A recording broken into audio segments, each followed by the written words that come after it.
Hello, my name is Paul. I'm the accidental bookseller.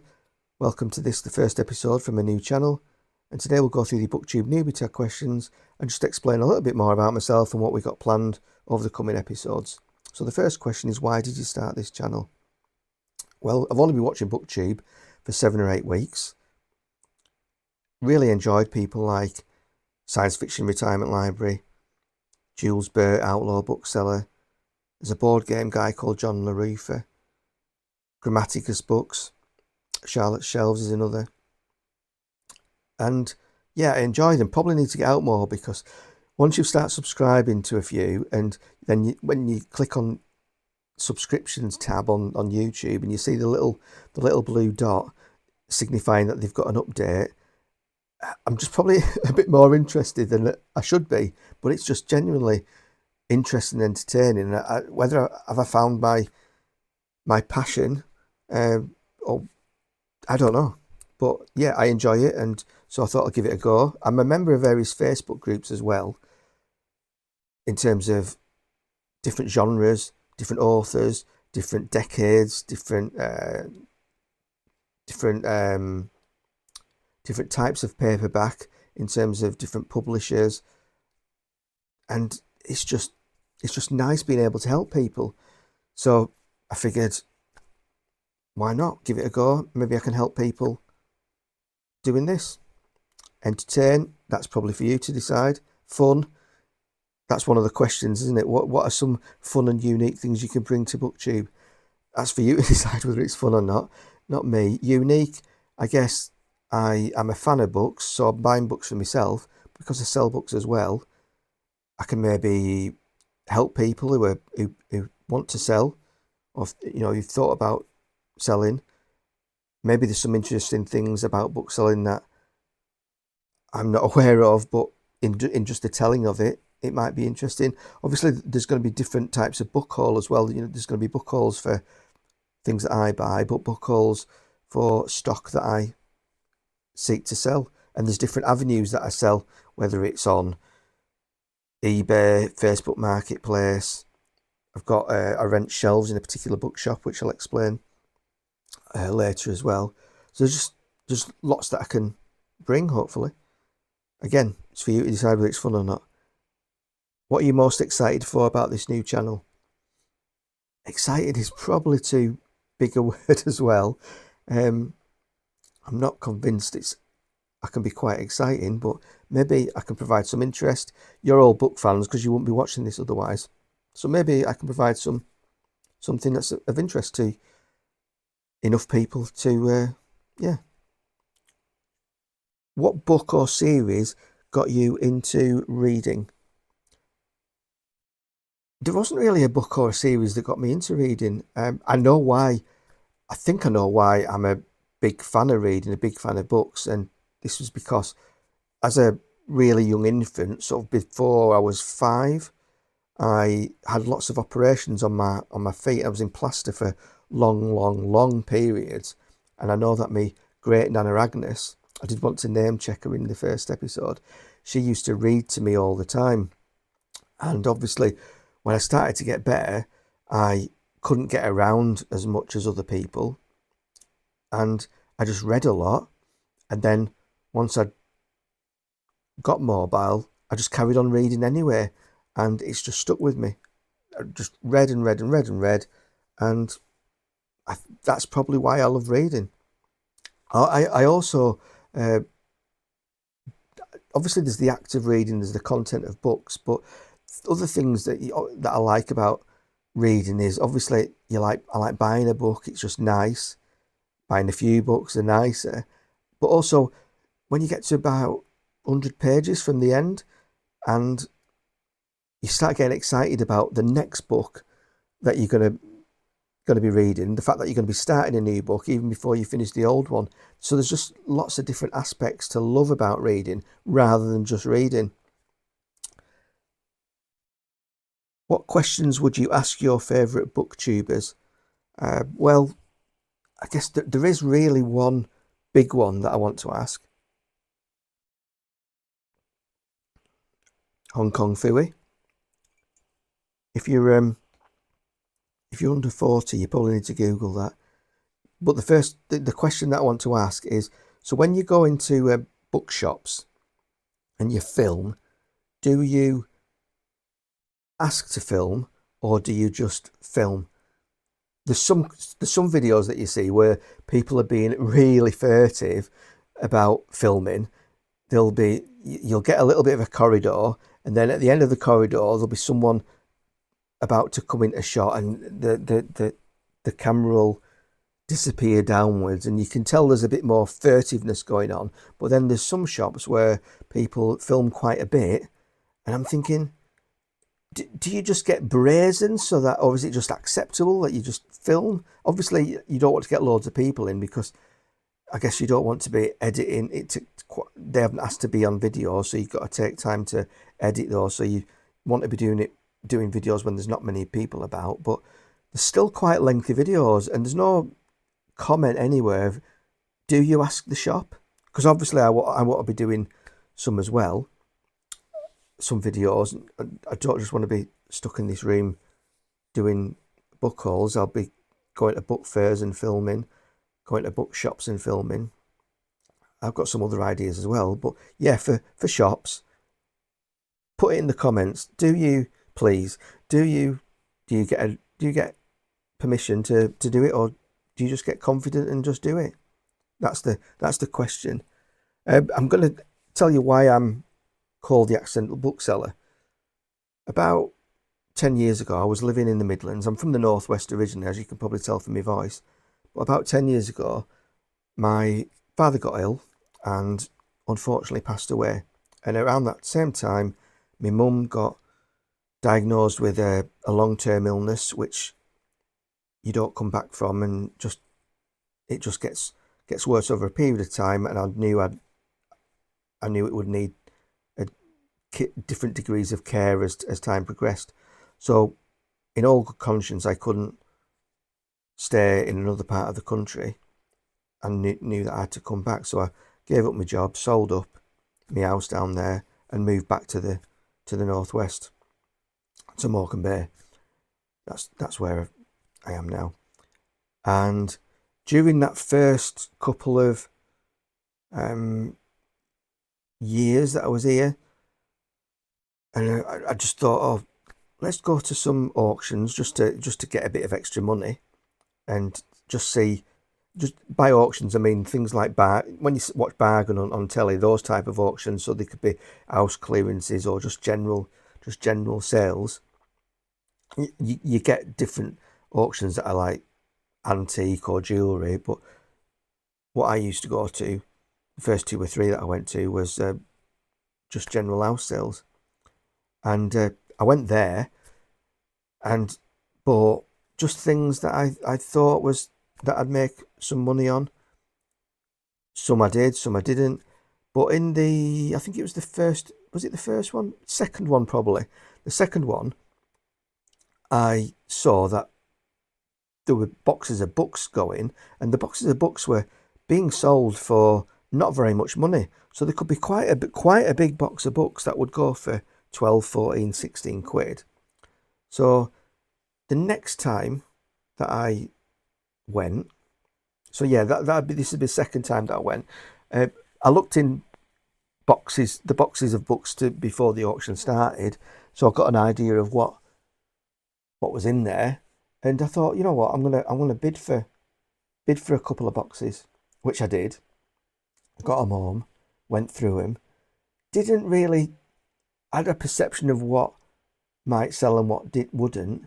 In that first box, it was like mechanical engineering books from the 60s with different diagrams and various other older books. There was the Guinness Book of Records, the 2nd edition, which I ended up selling to Australia.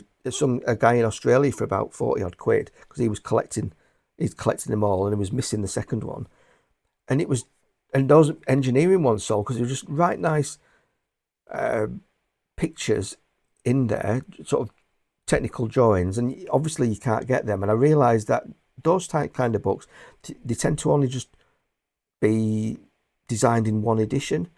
They're not going to be popular enough to make 2nd or 3rd editions unless they're educational ones, and they would sell as well. And what I'd bought the box for 12, 14, 16 quid, I was making that on just maybe 1 or 2 books within those boxes.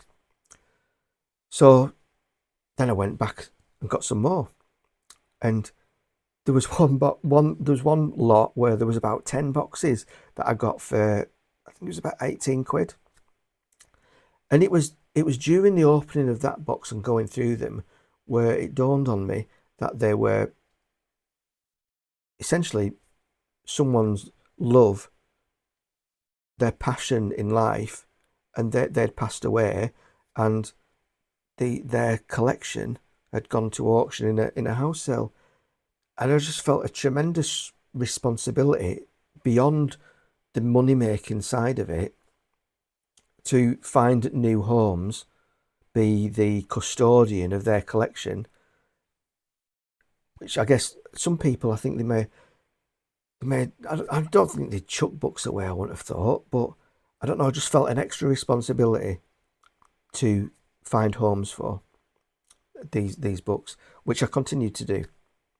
I'll go through that in another video, because you've probably heard enough about that now. But yeah, I moved on from selling on eBay to then selling on Marketplace. These are the kind of things that you can't sell on eBay, because I don't sell anything for that's going to make anything less than £5, because it's just not worth the describing, the photographing, the packing, the posting. If you're only going to make £1, it's just not worth it.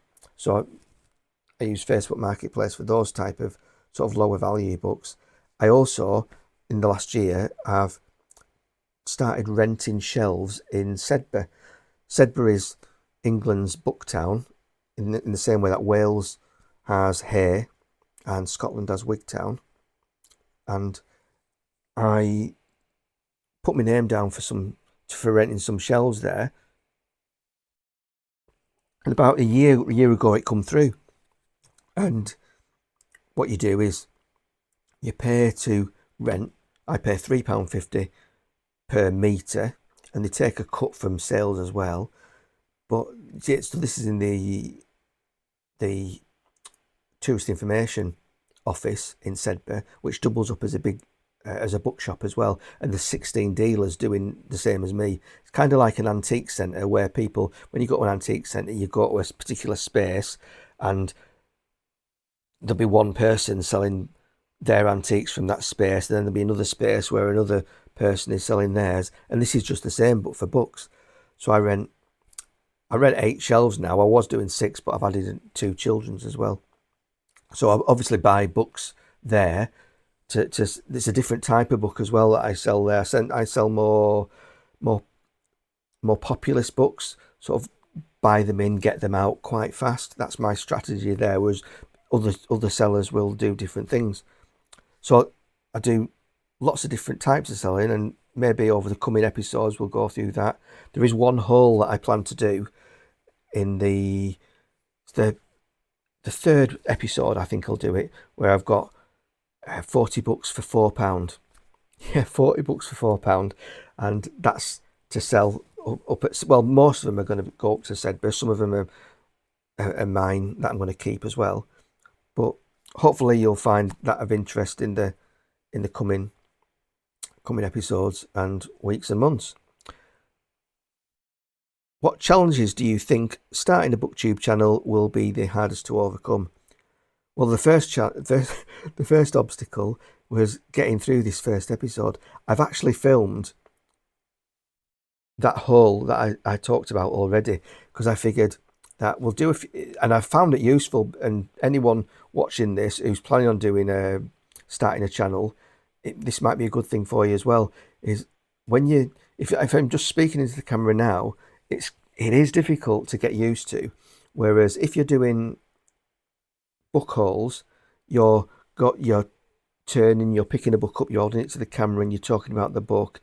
You turn it round, maybe reading out a bit, explaining where it come from, and how much you plan to sell it for, or if it's not sold, if it's just your own book, something about that. And just the act of doing that takes your mind off talking to the camera. So I'd suggest, if anyone's starting a channel, do a couple of those, and then come back and do this.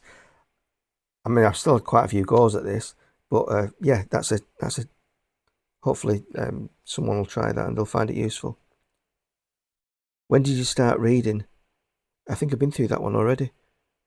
Where do you read? Well, as I've got older, I've become more and more and more intolerant of sound. So I tend to read at home.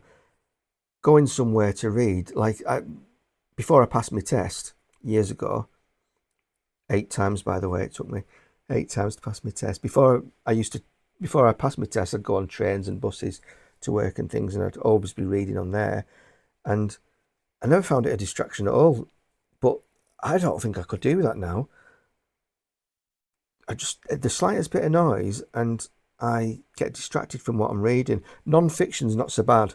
I can do non-fiction with other people around, but for fiction, I do need to be concentrating a bit more. So it tends to be more at home or quiet places out in the country where I know they're quiet.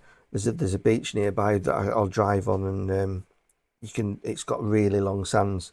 I might do an episode on the sands actually, but you drive on there for a good half a mile before you reach the tide, and you just get your deck chair out and read, and got to be careful not to knock this table. And yeah, I do that then because there's not many people about. But generally, at home. What kind of books do you like to read? Well, I guess you can see from behind me. I started off when I was younger with horror, or horror, as they say, not in the Northwest with my accent. Lots of Brian Lumley, lots of Clive Barker. Those are the two things that I collect. Used to buy books from the Fantasy Centre in London, which was two older guys who used to sell, fantasy, science fiction and horror.